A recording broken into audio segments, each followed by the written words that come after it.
नमस्कार दोस्तों शिवाजी के पुत्र के रूप में विख्यात संभाजी महाराज का जीवन भी अपने पिता छत्रपति शिवाजी महाराज के समान ही देश और हिंदुत्व को समर्पित रहा। संभाजी ने अपने बाल्यपन से ही राज्य की राजनीतिक समस्याओं का निवारण किया था और इन दिनों में मिले संघर्ष के साथ शिक्षा दीक्षा के कारण ही बाल शंभूजी राज के कालांतर में वीर संभाजी राजे बन सके थे।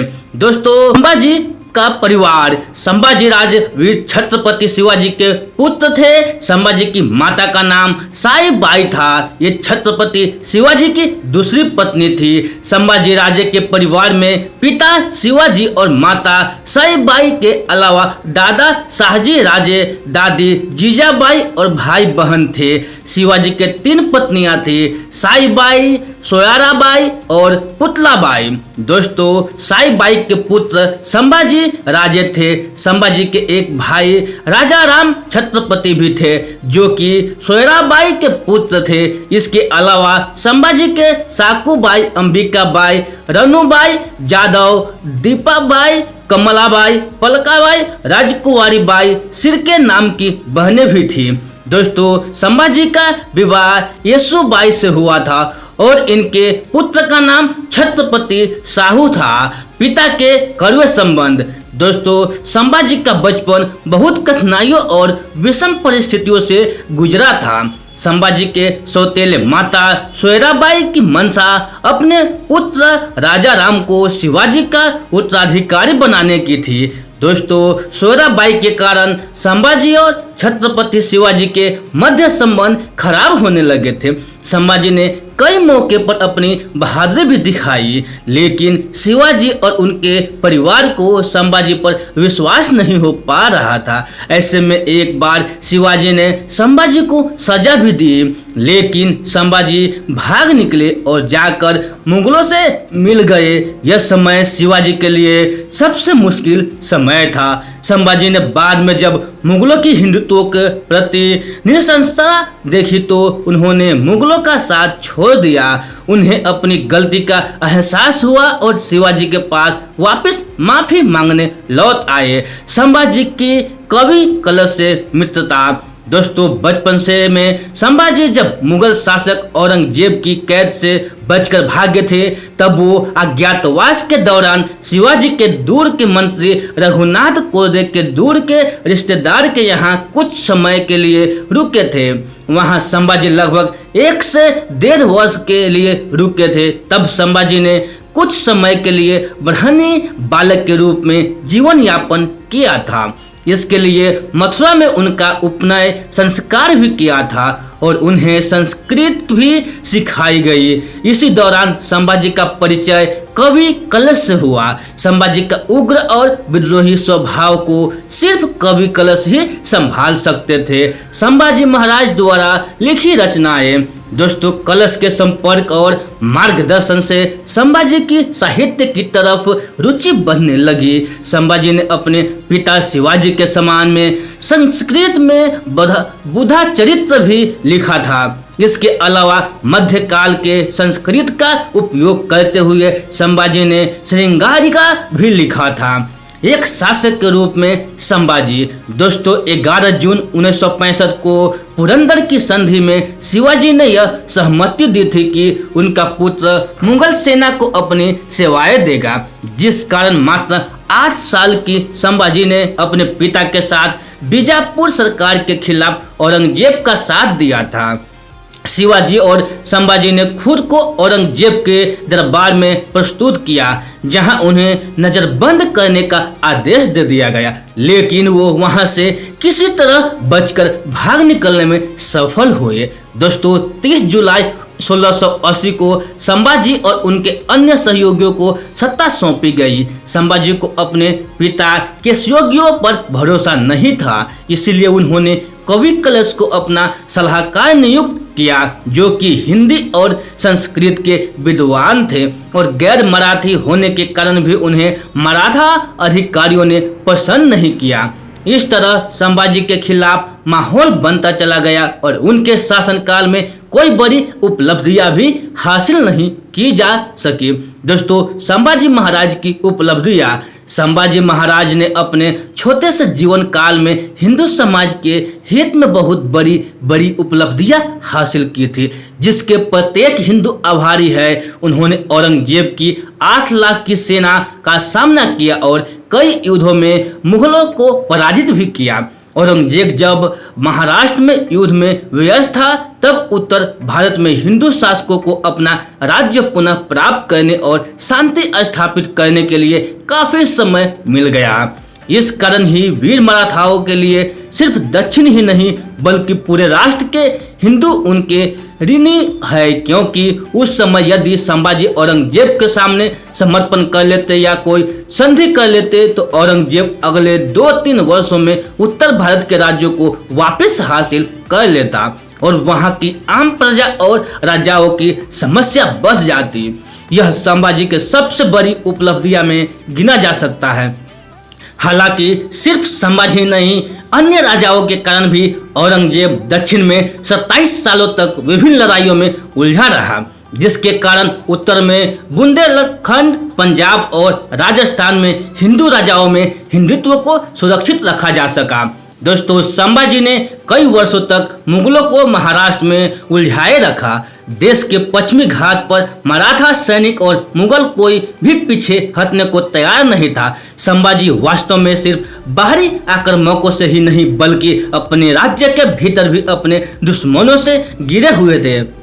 दोस्तों, इन दोनों मोर्चों पर मिलने वाली छोटी छोटी सफलताओं के कारण ही संभाजी प्रजा के एक बड़े वर्ग के दिलों में अपनी जगह बना पा रहे थे। उस समय के कुछ ऐसा था कि लगातार कई समय तक पहाड़ और धरती वीर मराठों और मुगलों के खून से सनी रहती थी। फिर एक समय ऐसा आया जब भी सभी मराठा पहाड़ी से नीचे आ गए और इस तरह से मुगलों और मराठों के सेनापति अपनी सेनाओं के साथ आमने सामने हो गए। लेकिन ये किसी मैदान में आमने सामने होने जैसी स्थिति नहीं थी। इसमें मराठाओं को स्थान पहाड़ के निचले हिस्से से लेकर छोटे तक था, जबकि पहाड़ों के पास के मैदानों में मुगल सैनिकों ने अपना डेरा जमा रखा था। ऐसे में लगभग 7 वर्षों तक आघात और प्रतिघात का क्रम चला, जिसमें मुगलों द्वारा गढ़ को जीतना और मराठाओं द्वारा वापस हासिल करना लगातार कठिन हो रहा था। हालत ये थे कि उत्तर भारत में कुछ राज्य सोचने लगे थे कि औरंगजेब कभी लौटकर दिल्ली नहीं आएगा और अंततः हिंदुत्व के साथ जंग में हार जाएगा। इस बीच संभाजी ने 1682 में औरंगजेब के पुत्र अकबर को शरण देने की पेशकश भी की, जिसे राजपूतों राजाओं ने बचा लिया। पूर्व हिंदुओं की घर वापसी और धर्म परिवर्तन। दोस्तों, शिवाजी महाराज के समय ही मुगलों के दबाव में हिंदू से मुस्लिम बने भाइयों की घर वापसी शुरू हो गई थी। शिवाजी महाराज ने सबसे पहले नेताजी पलकर को पुनः हिंदू बनाया था, जिन्हें कि जबरन मृत्यु का भय दिखाकर इस्लाम अपनाने पर मजबूर किया गया था। संभाजी ने अपने पिता के सपने को साकार करने के लिए इसे आगे ले जाते हुए इस दिशा में कई सराहनीय कदम उठाए। संभाजी महाराज ने इसके लिए अलग से विभाग ही बना दिया था, जो कि पुनः धर्मांतरण का कार्य देखता था। इस विभाग के अंतर्गत उन समस्याओं को देखा जाता था जिसमें किसी व्यक्ति या परिवार को मुगलों ने जबरन इस्लाम बना दिया हो, लेकिन वे अपने हिंदू धर्म को छोड़ना नहीं चाहते हो और वापस हिंदू बनने की मनसा रखते हो। इसके बारे में एक प्रसिद्ध किस्सा है कि हसूल गांव में कुलकर्णी नाम का ब्राह्मण हुआ करता था, जिसे मुगलों ने जबरदस्ती मुसलमान बना दिया था और उसने वापस हिंदू धर्म में आने की कोशिश की, लेकिन गांव के ब्राह्मणों ने इसके लिए मना कर दिया, क्योंकि उन्हें लगता था कि कुलकर्णी अब वेद विरुद्ध पद्धति को अपनाकर अशुद्ध हो गया है। लेकिन अंत में वह जाकर संभाजी महाराज से मिले और उन्होंने कुलकर्णी के लिए पुनः धर्मांतरण की विधि और अनुष्ठान का आयोजन किया। संभाजी द्वारा किए गए इस नेक प्रयास से उस समय जैसे कोई परिवर्तन की लहर उठी और इस तरह से बहुत से हिंदू से मुस्लिम बने लोग अपने धर्म में लौट आए। दोस्तों, संभाजी भगवान शिव के परम भक्त थे जो अपने अंतिम समय तक मुगलों के सामने भी हिंदू देव भगवान शिव का अनुसरण करते रहे। संभाजी का एक नाम शंभू जी था जो कि महादेव का ही एक नाम है। संभाजी को जब शिवाजी के साथ औरंगजेब की शरण में जाना पड़ा था तब उन्होंने महाराष्ट्र से लेकर काशी विश्वनाथ से होते हुए दिल्ली तक की कठोर यात्रा की थी जिसमें उनके जीवन के कई प्रारंभिक वर्ष निकल गए। इसी दौरान बाल शंभू को महादेव में अपने इष्ट देखने लगे और शंभू जी राजा ने शिव शंभू की आराधना शुरू कर दी। दोस्तों, शिवाजी राजे की मृत्यु और हिंदुत्व के लिए संकट की घड़ी। दोस्तों, वास्तव में महान शिवाजी के देहांत के बाद 1680 में मराठों को मुश्किलों का सामना करना पड़ा था। औरंगजेब को लगा था कि शिवाजी के बाद उनका पुत्र संभाजी ज्यादा समय तक टिक नहीं सकेगा, इसलिए शिवाजी की मृत्यु के बाद 1680 में औरंगजेब दक्षिण की पठार की तरफ आया। उसके साथ 40,000 जानवर और 50 लाख की सेना थी। औरंगजेब ने बीजापुर की सुल्तान के आदिलाशा और गोलकोंडा की सुल्तान की कुतुब शाही को परास्त किया और वहां अपने सेनापति क्रमशः मुबारक खान और शारज खान को नियुक्त किया। इसके बाद औरंगजेब ने मराठा राज्य का रुख किया और वहां संभाजी की सेना का सामना किया। दोस्तों, 1682 में मुगलों ने मराठों के रामसेई दुर्ग को घेरने की कोशिश की, लेकिन 5 महीने के प्रयासों के बाद भी वो सफल न हो सके। फिर 1687 में वाई के युद्ध में मराठा सैनिक मुगलों के सामने कमजोर पड़ने लगे। वीर मराठाओं के सेनापति हम्बीराव मोहिते शहीद हो गए और सैनिक सेना छोड़कर भागने लगे। संभाजी इसी दौरान संगमेश्वर में 1689 ईस्वी में फरवरी को मुगलों के हाथ लग गए। संभाजी पर औरंगजेब का अत्याचार। दोस्तों, 1689 तक स्थितियां बदल चुकी थी। मराठा राज संगमेश्वर में शत्रुओं के आगमन से अनभिज्ञ था। ऐसे में मुक्काराव खान के अचानक आक्रमण से मुगल सेना महल तक पहुंच गई और संभाजी के साथ कवि कलश को बंदी बना लिया। उन दोनों को कारागार में डाला गया और उन्हें वेद विरुद्ध इस्लाम अपनाने को विवश किया गया। दोस्तों, औरंगजेब के शासनकाल के आधिकारिक इतिहासकार मसीर प्रथम अंबारी और कुछ मराठा सूत्रों के अनुसार कैदियों को चैनों से जकड़कर हाथी के हौदे से बांधकर औरंगजेब के कैंप तक ले जाया जाता था जो कि अकलूज में था। मुगल शासक तक एक खबर पहले ही पहुंच चुकी थी और उन्होंने इसके लिए एक बड़े महोत्सव के आयोजन की घोषणा की। मुगलों ने पूरे मार्ग में विजयी सेनापतियों के लिए उत्सव का आयोजन और स्वागत किया। मुगलों की जीत के जश्न के लिए शेख निजाम का चित्र बनवाया गया। मुगल पुरुष सड़कों पर और झरोखों से झांकती महिलाएं बुरखे के भीतर से हारे हुए मराठा को देखने को उत्सुक थी, जबकि राह में पड़ने वाली हर मुगल उनकी हंसी उड़ा रहे थे और कोई तो अपमान में मुंह पर थूक भी रहा था। मुगलों में मिले हुए राजपूत सैनिकों को संभाजी के लिए बहुत सहानुभूति थी। संभाजी ने उन्होंने ललकारते हुए कहा था कि या तो वो उन्हें खुला छोड़कर सन्मुख युद्ध कर ले या फिर उन्हें मारकर इस अपमान से मुक्ति दे, लेकिन मुगलों के डर से वो सैनिक खामोश थे। इस तरह 5 दिन तक चलने के बाद वो लोग औरंगजेब के दरबार में पहुंचे। औरंगजेब संभाजी को देखकर अपने सिंहासन से नीचे उतरकर आया और उसने कहा कि मराठाओं का आतंक कुछ ज्यादा ही हो गया था। वीर शिवाजी के पुत्र का मेरे सामने खड़े होने का एक बहुत बड़ी उपलब्धि है। ऐसा कहकर औरंगजेब ने अपने अल्लाह को याद करने के लिए घुटने टेके। कवि कलश उस समय चैनों से संबंधे हुए एक तरफ खड़े थे, लेकिन उन्होंने संभाजी की तरफ देखा और कहा कि हे मराठा राजे, देखिए आलमगीर खुद अपने सिंहासन से उठकर अपने आगे सीधा से नतमस्तक होने आए हैं। कलश ने उन विपरीत परिस्थितियों में भी वीरता दिखाते हुए कहा कि औरंगजेब अपने दुश्मन संभाजी राजे के सामने घुटने टेक रहे हैं। इसमें औरंगजेब आग बबूला हो गया और उसने उन दोनों को तहखाने में डालने का आदेश दे दिया। औरंगजेब ने शेख निजाम को फतेह जंग खान ए आजम की उपाधि देने की घोषणा की। साथ ही 50,000 रुपये, एक घोड़ा, एक हाथी और 6,000 सैनिकों को टुकड़ी देने की घोषणा की। इसके अलावा उसके पुत्र इकलास और भतीजे को भी उपहार और सेना में उच्च पद देने की घोषणा की। मुगल नायकों ने संभाजी को सुझाव दिया कि वे यदि अपना पूरा राज्य और सभी किले औरंगजेब को सौंप दे तो औरंगजेब संभाजी की जान बख्श देगा।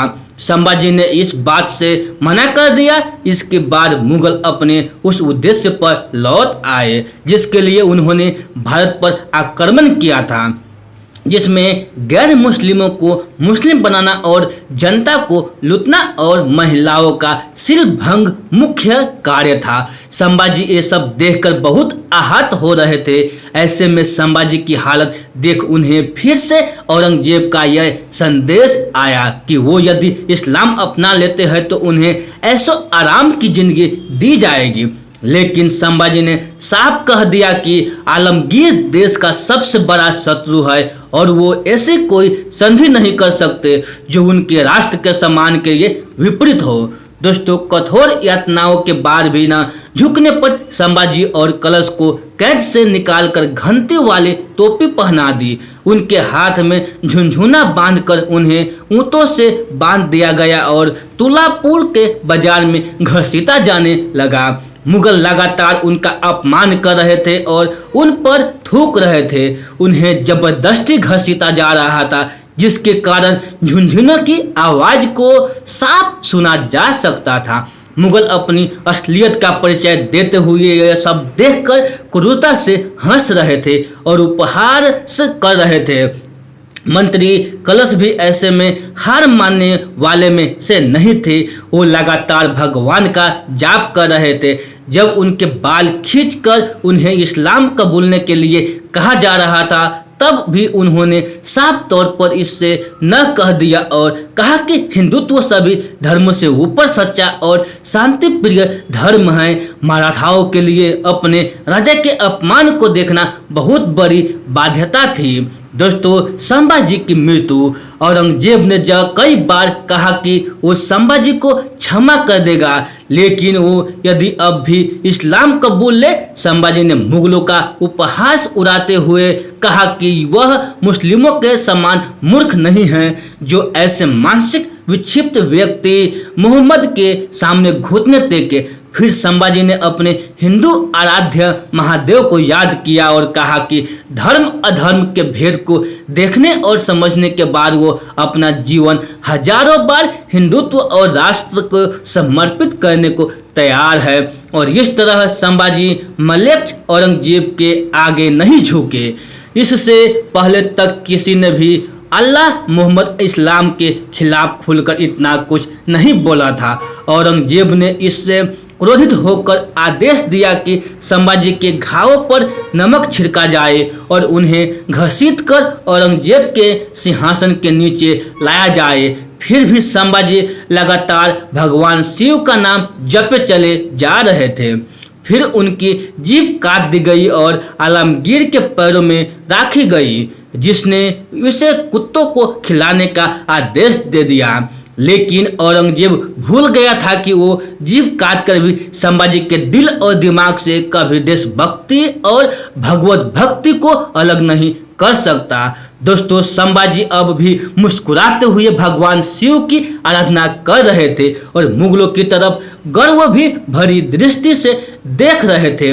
इस पर उनकी आंखें निकल दी गई और फिर उनके दोनों हाथ भी एक एक कर काट दिए गए और ये सब धीरे धीरे हर दिन संभाजी को प्रताड़ित करने के लिए किया जाने लगा। संभाजी के दिमाग में तब भी अपने पिताजी वीर शिवाजी की यादें ही थी, जो उन्हें प्रतिक्षण इन विपरीत परिस्थिति का सामना करने के लिए प्रेरित कर रही थी। हाथ काटने के भी लगभग 2 सप्ताह के बाद 11 मार्च 1689 को उनका सर भी धड़ से अलग किया गया। उनका काटा हुआ सर महाराष्ट्र के कस्बों में जनता के सामने चौराहे पर रखा गया, जिससे कि मराठाओं में मुगलों का भी व्याप्त हो सके, जबकि उनके शरीर को छोटे छोटे टुकड़ों में काटकर तुलापुर के कुत्तों को खिलाया गया। लेकिन ये सब वीर मराठा पर अपना प्रभाव नहीं जमा सके। अंतिम क्षणों तक भगवान शिव का जाप करने वाले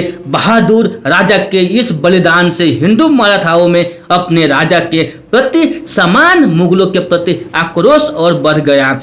एक अन्य किंवदंती के अनुसार संभाजी का वध वाघ नाखले मतलब चीते के नाखूनों से किया गया था।